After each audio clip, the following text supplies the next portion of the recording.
তৈরি হচ্ছে লাচ্ছার খামির। মুরগির খামারের মেঝেতে রাখা ময়দার খামির, আর খামিরের উপরে এভাবেই পায়ের কসরত শ্রমিকদের। আগে ছিল মুগরির খারাম, তারপর সিমের কারখানা। নোংরা ভাবে পরিচিত তৈরি হচ্ছে জিনিসটা। এই জিনিসটা তো খেয়ে কোনোদিন মানুষ মারা যায়নি, এটা পত্রিকাতে আমরা কোনোদিন হেডলাইনে দেখেওনি এবং জানাও যায়নি। নোংরা মেঝেতে ময়লাযুক্ত পা, তার সঙ্গে পুরো শরীরের ঘাম, সব মিলেমিশে একাকার। এগুলো ঘাম মানুষকে খাওয়াচ্ছেন। বিষও যদি গরম তেলেতে দেওয়া হয় বিষ নষ্ট হয়ে যায়, সেই জন্য আমাদের ঘাম গেলে তেলেতে গেলে বিষ নষ্ট হয়। বগুড়ার কাহালুতে বৈধ অবৈধ প্রায় ৩০০ কারখানায় এভাবেই তৈরি হয় খামির। অনেক কারখানায় ক্যামেরা দেখে দৌড়ে পালায় শ্রমিকরা।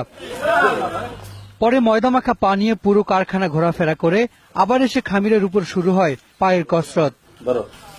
এরপর ডান বাম হাতের ঘষা মাজায় তৈরি হয় ময়লার ফুটবল, আর তা নিয়েই খেলাধুলা মাছিদের। এই দেখছেন তেলাপোকা, এবং এই তেলাপোকার আবাস এই জায়গাটিতে, এই আবাস ভূমির মধ্যেই এখানে কিন্তু বগুড়ার ইসলামিয়া সেমাই তৈরির কারখানার যে খামির, সেগুলো এখানে স্তূপ করে রাখা হয়েছে। বগুড়ার আরেকটি সেমাই কারখানা, খামির তৈরির মেশিনে পানির সঙ্গে মেশানো হচ্ছে বিষাক্ত রং। এরপর ময়দা ঢেলে চালু করা হলো মেশিন। ফ্লেট ভাবে একটু কালার দেওয়া হয়, তার জন্য এটা দিলে কি হয়? সৌন্দর্য কাটিয়ে আকর্ষণ হয় আর কি। লাচ্চা ভাজা হয় ক্ষতিকর পাম তেলে, আর একই তেল ব্যবহার করা হয় বারবার। আজকে তেল দিলে আজকে দিন তেল নষ্ট হয় না, তো এই তেলটা তো আপনি আবার কালকে তেল ঢালবেন, তেল ঢাললে কালকে বাজার। লাচ্চা সেমাইয়ের এই যখন অবস্থা, তখন নিরাপদ নয় সাদা সেমাইও।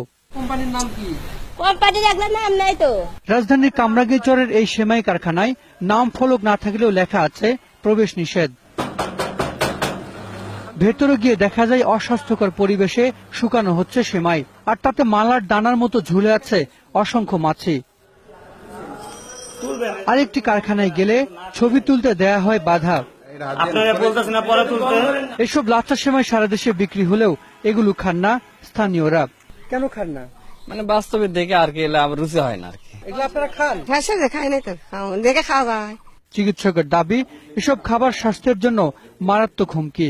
লিভার, কিডনি, হার্ট, ফুসফুস এবং অস্থিমজ্জা, বোন মেরু, এই 5টা অর্গান ক্ষতিগ্রস্ত হচ্ছে আমার এই ইসের জন্য, বেতন খাবারের জন্য।